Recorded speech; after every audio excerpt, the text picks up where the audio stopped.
Injustice 1 told a fantastic story, truly a fantastic story. It was really good. I think Injustice 2 did a really good job of telling their story as well, and Injustice 3 is going to have a hard time fitting into that world. Why will Injustice 3 have a hard time fitting into that world? Well, there are many DC characters who are no longer a part of the Injustice world if we're to believe the events of the comics and the games themselves as well. In the first Injustice game, there were a ton of requested characters who didn't manage to make their way into DLC, but managed to end up making their way onto the main roster of the next game. For example, Firestorm, Dr. Fate, Captain Cold, Blue Beetle, Grodd, Scarecrow. So it seems to make some sense to me that if Beast Boy is not a part of Fighter Pack 3, that he will definitely make his way onto the main roster of Injustice 3, or not necessarily definitely, but it seems likely to me. Now, what's the problem with Beast Boy? Beast Boy's a little bit dead, and we didn't necessarily set up a villain for Injustice 3 either. So here's how I would set up a new world for Injustice. I would have the story start off with Superman escaping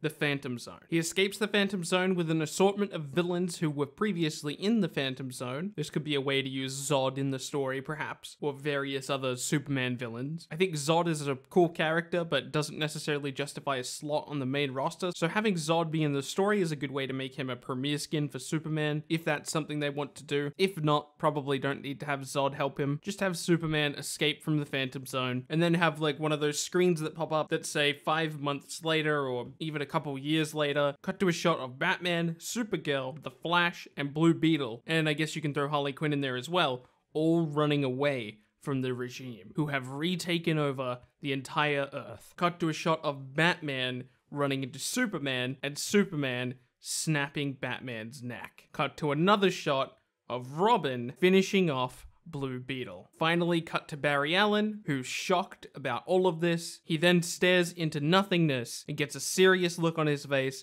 and runs into the Speed Force. This is Injustice 3 Flashpoint. I think Flashpoint is a fantastic story. For people who aren't familiar with it, you're about to be, because the DC movies are in fact going to be using this story for the Flash movie, and I'm very excited about that, but I think it could also be used, or at least a version of it can also be used here in Injustice 3. The Flash turns back time just before the incident obviously being when Metropolis was destroyed. You can have a mission here where you play as Superman against the Joker, as a one-off mission to have Joker be a part of the story, but then you cut to where you start playing the Flash, and you're running around the city saving people who are about to be destroyed by this bomb. You saved Beast Boy, you saved Jesse Quick, I think Kid Flash, it was Impulse, but Kid Flash was a part of the explosion, and as many as civilians as he could save. The same things that happen in the comic books take place. Superman starts going a little bit crazy, Batman walks away from the Justice League, Barry stays with Superman in order to try to calm him down. It doesn't work, and eventually Superman's team, which would now be called the Regime,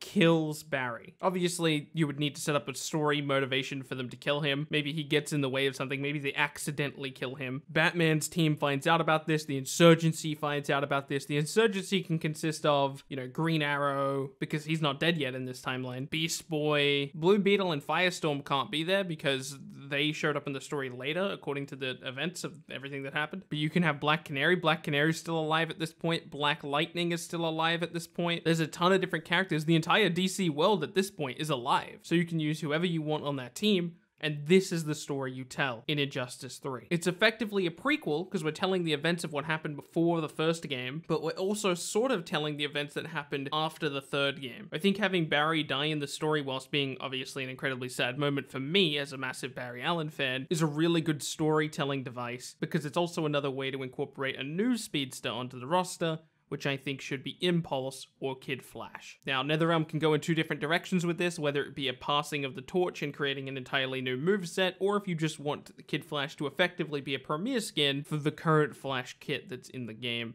I don't care.